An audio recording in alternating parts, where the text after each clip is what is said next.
I hope you will put up with me in a little foolishness. Yes, please put up with me. I am jealous for you with a godly jealousy. I promised you to one husband, to Christ, so that I might present you as a pure virgin to him. But I am afraid that just as Eve was deceived by the serpent's cunning, your minds may somehow be led astray from your sincere and pure devotion to Christ. For if someone comes to you and preaches a Jesus other than the Jesus we preached, or if you receive a different spirit from the spirit you received, or a different gospel from the one you accepted, you put up with it easily enough. I do not think I am in the least inferior to those super apostles. I may indeed be untrained as a speaker, but I do have knowledge. We have made this perfectly clear to you in every way. Was it a sin for me to lower myself in order to elevate you by preaching the gospel of God to you free of charge? I robbed other churches by receiving support from them so as to serve you. And when I was with you and needed something, I was not a burden to anyone, for the brothers who came from Macedonia supplied what I needed. I have kept myself from being a burden to you in any way, and will continue to do so. As surely as the truth of Christ is in me, nobody in the regions of Achaia will stop this boasting of mine. Why? Because I do not love you.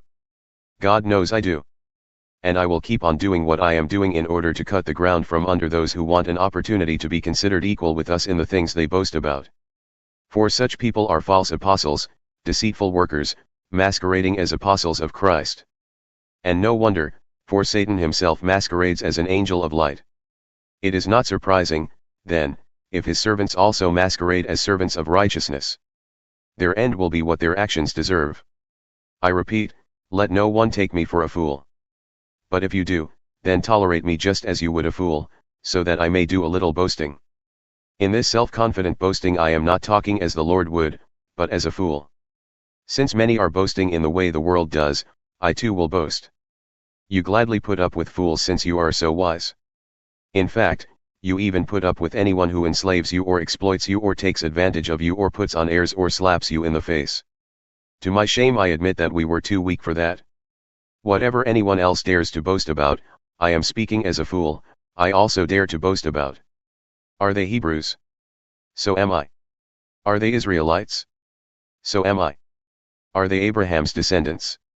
So am I. Are they servants of Christ? I am out of my mind to talk like this. I am more. I have worked much harder, been in prison more frequently, been flogged more severely, and been exposed to death again and again.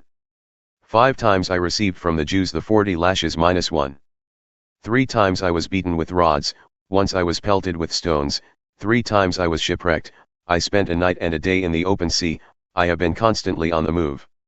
I have been in danger from rivers, in danger from bandits, in danger from my fellow Jews, in danger from Gentiles, in danger in the city, in danger in the country, in danger at sea, and in danger from false believers. I have labored and toiled and have often gone without sleep, I have known hunger and thirst and have often gone without food, I have been cold and naked.